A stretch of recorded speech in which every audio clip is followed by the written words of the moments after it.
तो ड्रीम 11 की लंबी उड़ान, क्या है बड़ा गेम प्लान? जी हाँ, पिछले कई दिनों से ड्रीम 11, माई 11 सर्किल, एमपीएल, विजन 11 जो ऐप थे वो बंद थे या यूं कहे कि बैन हो गए थे, जिसके कारण आप सब लोग बहुत परेशान थे।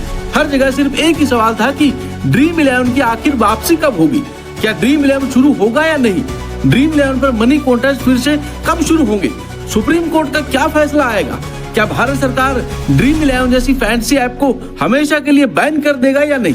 इन सब सवालों के जवाब हर फैंसी यूजर जानना चाहता था, लेकिन आज मैं आपको कुछ ऐसे बातें बताने जा रहा हूं जो शायद आप लोग नहीं जानते। लेकिन अगर आपने आज का ये वीडियो पूरा एंड तक देख लिया तो आपको इस वीडियो में इन सारे सवालों के जवाब मिल जाएंगे, क्योंकि आज हम बात करने वाले हैं एक बहुत बड़ी खबर पर, बहुत बड़ी अपडेट पर कि ड्रीम 11 का अगला बड़ा प्लान क्या है। क्या मनी कॉन्टेस्ट फिर से शुरू होने वाले हैं? क्या ड्रीम 11, माई 11 सर्कल, विजन 11 जैसे फैंसी ऐप पर फिर से कॉन्टेस्ट खेलने को मिलेंगे? क्या सरकार अपना फैसला पलटने वाली है? क्योंकि ये सिर्फ गेमिंग का नहीं बल्कि करोड़ों लोगों की उम्मीदों का सवाल है। तो सबसे पहले मैं आपको बता दूं कि भारत का सबसे बड़ा फैंसी स्पोर्ट प्लेटफॉर्म ड्रीम 11 अब केवल भारत तक सीमित नहीं रहा। कंपनी ने अमेरिका, इंग्लैंड, ऑस्ट्रेलिया जैसे बड़े बड़े देशों में एंट्री लेकर दुनिया के फैंसी गेमिंग मार्केट में कदम रख लिया। लेकिन बड़ा सवाल यह है कि भारत से बाहर ये कदम मजबूरी है या एक नए बिजनेस का प्लान।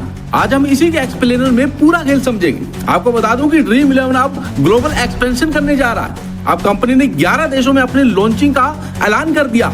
इसमें अमेरिका और यूनाइटेड किंगडम का भी नाम शामिल है। हाल ही में भारत में ऑनलाइन गेमिंग को लेकर कानून में बदलाव किया है। इसके बाद ड्रीम 11 का बिजनेस मॉडल प्रभावित हुआ है, जिसके बाद ड्रीम 11 ने एक बड़ा ऐलान कर दिया। अब कंपनी ग्लोबल एक्सपेंशन करने जा रही है और अब कंपनी ने 11 देशों में लॉन्चिंग भी कर दी है। इसमें अमेरिका, यूके और यूएई जैसे देश शामिल हैं। केंद्र सरकार ने ऑनलाइन गेमिंग बिल लाकर ड्रीम 11 और माई 11 सर्कल जैसे ऐप पर बड़ा एक्शन लिया था।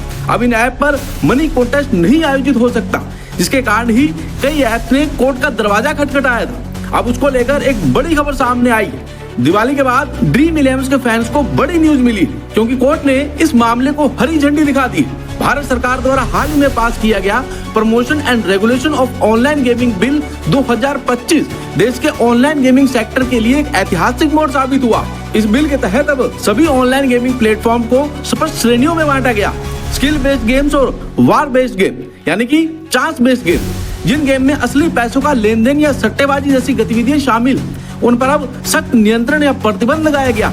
इसके चलते ड्रीम 11, माई 11 सर्किल और गेम्स 24/7 जैसे बड़े गेमिंग प्लेटफॉर्म शामिल हैं और अब वे फ्री टू प्ले या विज्ञापन आधारित मॉडल की ओर शिफ्ट हो रहे हैं। सरकार का कहना है कि इस कानून का उद्देश्य गेमिंग इंडस्ट्री को जिम्मेदारी के दायरे में लाना है, यूजर्स की सुरक्षा सुनिश्चित करना और नशे या आर्थिक नुकसान से बचाव करना है। वही इंडस्ट्री एक्सपर्ट का मानना है कि यह कानून भले ही पारदर्शिता बढ़ाएगा, लेकिन इससे भारत की फैंसी स्पोर्ट्स कंपनियों के रेवेन्यू मॉडल पर बड़ा असर पड़ेगा। ड्रीम 11 भारत का सबसे बड़ा फैंसी स्पोर्ट्स प्लेटफॉर्म है, जो 2008 में शुरू हुआ। कंपनी के वैल्यूएशन 2021 में करीब $8 अरब, लगभग 66,000 करोड़ तक पहुंच गई थी। आज ड्रीम 11 के पास 25 करोड़ से ज्यादा रजिस्टर्ड यूजर और 10 मिलियन से ज्यादा डेली एक्टिव यूजर्स भारत में है। पहले ड्रीम 11 की कमाई का ज्यादातर हिस्सा पेड फैंसी कॉन्टेस्ट, यानी कि पैसों से एंट्री लेकर नगद इनाम जीतने वाले गेम्स में था। अब जब भारत ने ऐसे गेम्स पर सख्त नियम और टैक्स बढ़ा दिया तो ड्रीम 11 ने विदेशों में एक्सपेंशन और नया मॉडल अपनाने का फैसला किया। ड्रीम 11 ने एक साथ 11 देशों में लॉन्च किया, जिसमें शामिल है America, UK, Australia, New Zealand, Canada, Malaysia, UAE, South Africa, Sri Lanka, Nepal और बांग्लादेश।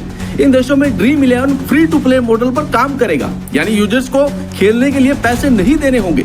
कंपनी की कमाई अब होगी एड, स्पॉन्सरशिप और ब्रांड टाई अप से। भारत में भी ड्रीम 11 ने इसी मॉडल पर शिफ्ट करना शुरू कर दिया। भारत में रियल मनी गेमिंग ऐप, यानी कि असली पैसों से खेलने वाले गेम पर अब कई राज्यों में बैन या भारी टैक्स लगाया जाएगा। रिपोर्ट के मुताबिक ड्रीम 11 की करीब 95% कमाई इन्हीं पैड कॉन्टेस्ट से होती, यानी खतरा बड़ा होता है। इसीलिए कंपनी ने डाइवर्सिफिकेशन का रास्ता चुना, भारत के बाहर नए मार्केट्स और नया बिजनेस मॉडल। साथ ही कंपनी अब सिर्फ गेमिंग नहीं बल्कि अब डिजिटल प्रोडक्ट जैसे ड्रीम मनी पर भी काम कर रही है। अब ड्रीम 11 यूजर से एंट्री फीस नहीं लेगा, बल्कि खेल फ्री होगा। प्लेटफॉर्म पर दिखेंगे स्पॉन्सर गेम, ब्रांड पार्टनरशिप और डिजिटल एड्स। ड्रीम 11 का दावा है कि उसके यूजर्स के लगभग 70% की उम्र 18 से 35 साल वालों की और 25% की उम्र 35 से 60 सालों के बीच। यानी ब्रांड्स के लिए प्राइम टारगेट ऑडियंस। विदेशों में भी यही स्ट्रेटेजी अपनाई जाएगी, ज्यादा यूजर्स, ज्यादा एंगेजमेंट और ज्यादा ब्रांड पार्टनरशिप। रेगुलेटरी रिस्क भी है, हर देश में गेमिंग के अपने नियम, खासकर अमेरिका में राज्यवार कानून अलग है।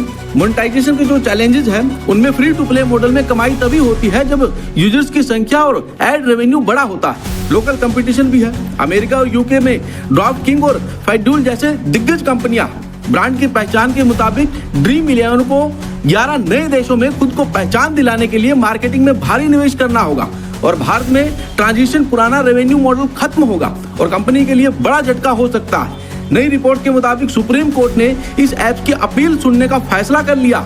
अभी तक इन मामलों की सुनवाई हाई कोर्ट में चल रही थी। सुप्रीम कोर्ट में अब तक इस मामले की एक भी सुनवाई नहीं हुई। 4 नवंबर को पहली बार सुप्रीम कोर्ट में ये मामला उठाया जाएगा। इस ऐप की कोर्ट से अपील है कि इस बिल के मामले में सुधार किया जाए, जिसके लिए ऐप 49 रुपए की जगह कम मनी कॉन्टेस्ट की शुरुआत कर सके। इसका मतलब है कि भारत ये याद दिलाता है कि गेमिंग सेक्टर अब नए रेगुलेशन और टैक्स ढांचे में खुद को बदल रहा है। ड्रीम 11 के लिए कंपनी सिर्फ एक पुनर्जन्म जैसा है, एक घरेलू ऐप के लिए एक इंटरनेशनल ब्रांड बनने की शुरुआत। ग्लोबल मार्केट के लिए भारतीय कंपनियों में भी अमेरिका फैंसी स्पोर्ट्स स्पेस में उतर रही, ये एक नया ट्रेंड सेट कर रहा है। ब्रांड्स के लिए एक नया डिजिटल प्लेटफॉर्म जहां युवा स्पोर्ट्स लविंग ऑडियंस को जगह मिल सकती है। बड़ा सवाल रहेगा कि क्या यह नया मॉडल पुराने रेवेन्यू की भरपाई कर पाएगा। तो अगली बार आप जब अमेरिका या कनाडा में ड्रीम 11 का नाम सुने तो याद रखिए कि यह सिर्फ एक ऐप का लॉन्च नहीं है, बल्कि भारत के डिजिटल गेमिंग सेक्टर की दिशा बदलने वाला कदम। अब देखना ये होगा कि क्या ड्रीम 11 का ये ड्रीम मूव असली वर्ल्ड विनिंग स्ट्रेटेजी होता है या फेल हो जाता है। बाकी आपका क्या मानना है, क्या भारत में ड्रीम 11 शुरू होना चाहिए या फिर नहीं, हमें कमेंट करके जरूर बताइएगा।